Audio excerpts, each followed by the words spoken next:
today on the Frontline Health Podcast. Absolutely. We know from studies that certain nutrients are strongly associated with mood regulation and energy. Some of those nutrients that we need to be sure that we're taking in are omega-3 fatty acids, vitamin D, folate, vitamin B6 and vitamin B12, iron, zinc, and selenium. A lot of these things we've discussed throughout our podcast. They're all essential nutrients that help with our energy levels. They help with our brain fog and cognitive abilities. They help across the board with our immune health. And, just make sure that you're taking that in, whether that's through your food or through supplementation to get you to the level that you need to get to and make sure you have that in your diet. Welcome back to the Frontline Health Podcast by Centurion Health. I'm Evan Patrick, as always, joined by Troy Duell, founder and CEO of Centurion Health. On this show, we share health news, tips, and insights to help you take ownership of your health. And today we're talking about the postpartum period after you have delivered your baby. It's a time when bodies are healing, hormones are shifting fast, sleep is scarce, and expectations are often unrealistic. Great topic for a couple of guys to talk about today, Troy. Yeah, I don't know that we have a lot of personal experience with this, but we can bring some book knowledge and certainly excited to talk about it because you're right. Postpartum time is super crucial for a new mom. I have had some children, so I've experienced it with my wife. And it is a crazy time, really, because those hormones are fluctuating. She's tired already. She wants to make sure she's taking care of the baby, and there's a lot going on. So it really is kind of a surprise that more people don't have postpartum depression with it. So it's certainly an important topic, whether we have personal experience with it or not. Well, and as a newly married guy, I'm excited to get some insight into this as someone who will be seeking to take care of a wife who in the future will have a baby and know kind of how to navigate that for her. Yes, good luck with that. So let's start with the big picture. When we say postpartum, what is actually happening in the body? Let me sum it up by saying a lot. So there is a ton that's going on. So your body or their body is starting to heal from birth. So whether they've had a C-section or whether they have had a natural birth, there is a lot of trauma that goes on in the body. There is a lot of blood loss. Hormones are raging. So you have estrogen and progesterone itself are starting to drop in the body. And then for a lot of parents, those who choose to lactate, then or breastfeed, then they're starting to lactate, and that takes energy and a lot going on in your body as well. So your energy's already low because you've gone through this trauma. Your mood is obviously going to be fluctuating a little bit because you've got all this hormonal shift, and then you're not getting the sleep. Oftentimes, you're not getting the nutrition that you often need, and it's tougher to hydrate as well because you're trying to take care of somebody else and you're thinking less about yourself. So, a very, very tough time when you're talking about postpartum. We certainly appreciate all the women out there in our lives who have gone through this process and hope that this can serve as sort of a guide for women who are going through this or anticipating going through this coming near the end of a pregnancy. And as we've said, also, if you're a guy listening out there, hopefully some great takeaways for you as you support the women in your life who also are dealing with all of these issues in the postpartum period. So to start with, we want to talk about the daily foundations, eating enough. One thing that you mentioned comes up a lot is under eating. Why is that such a problem postpartum? I think there are a lot of reasons for it, but really, I don't think it's necessarily purposeful. For some, it may be purposeful because they're trying to lose that baby weight. They're trying to get back to what they were before. But honestly, I think a lot of it is just due to the fact that you're taking care of a baby and you are under a lot of new pressure and you're way more busier than you ever were before. So the ability to just go make a sandwich or eat something is much tougher once you have a baby, and it makes it much more difficult, especially if you're breastfeeding, because not only are you thinking, "Hey, I've got to cut back in order to lose my baby weight," but if you're breastfeeding, typically you're going to need another 300 to 400 calories per day on top of your 1600 to 2400 or 2400 calorie diet that you want to get in. So if you're not eating, then we know that fatigue typically gets worse. You have increased anxiety or kind of a low mood. You have slower physical healing because you're still trying to recover from that trauma.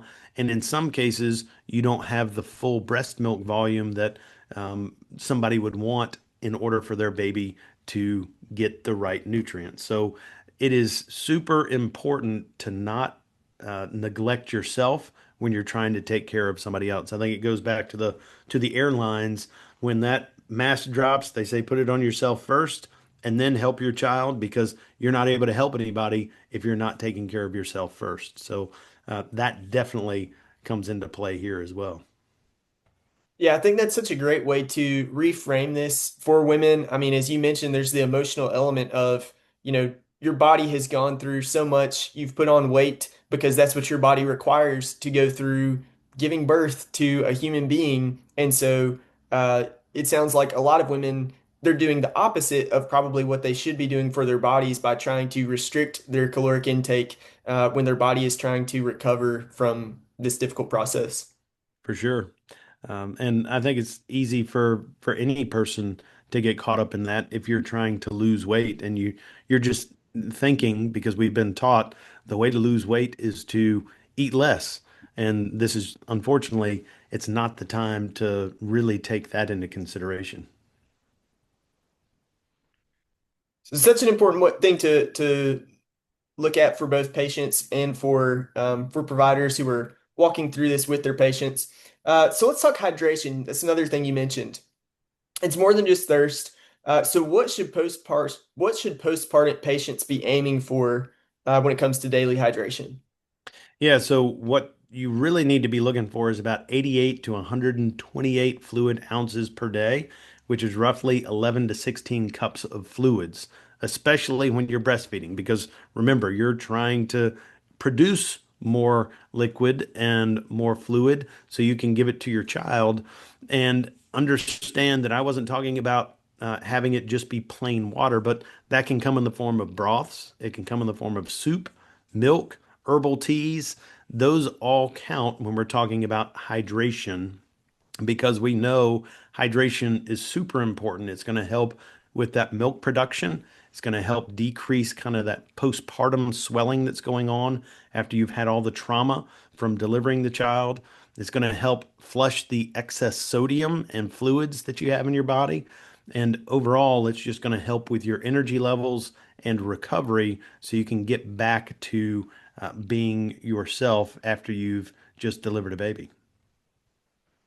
Yeah, hydration really isn't optional. And you mentioned some things that even I notice when I am dehydrated or not drinking enough water, lack of energy, trouble recovering after physical activity. So I'm just imagining how much more important that is for a woman who may be breastfeeding or recovering after giving birth to a baby. That's a pretty high target that for your daily fluid intake. 128 ounces, isn't that a gallon?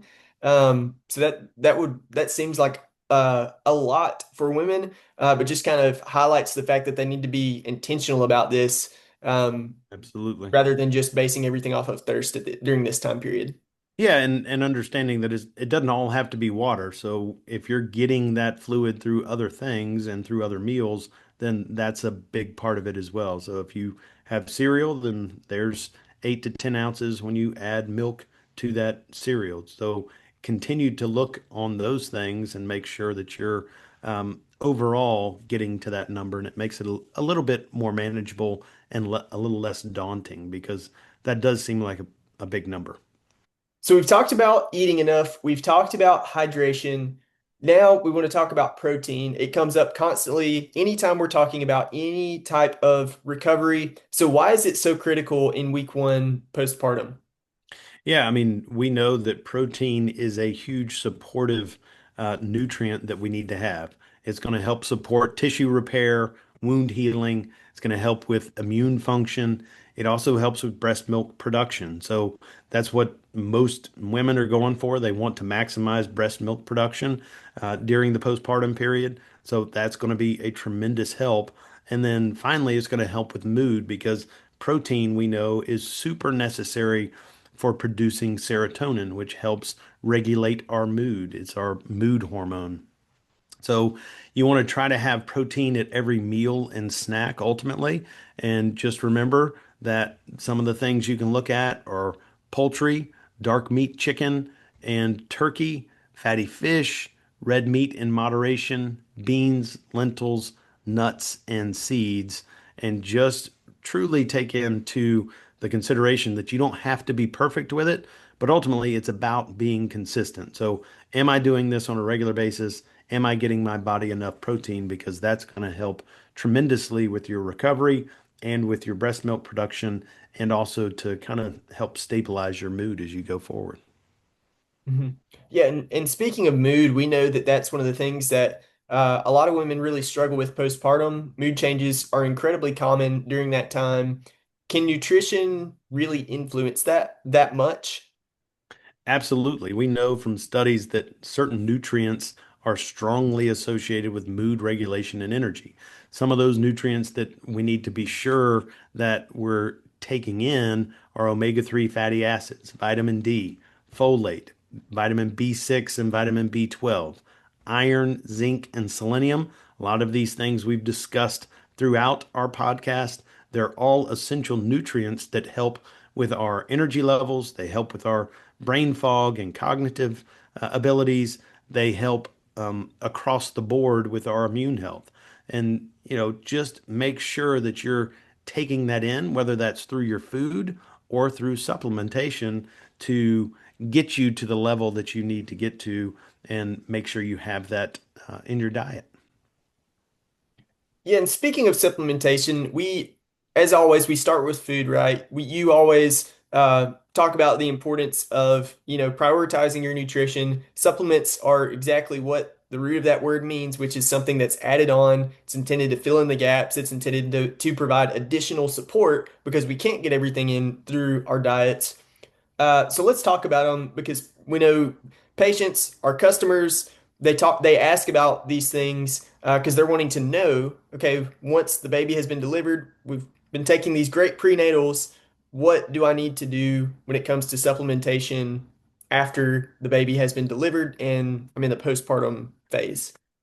Yeah, I think the simplest and most evidence-based approach is really to continue taking that prenatal vitamin that you were taking before during this postpartum period, especially if you're breastfeeding, because it's going to help give you that baseline to help you recover and continue with your breastfeeding.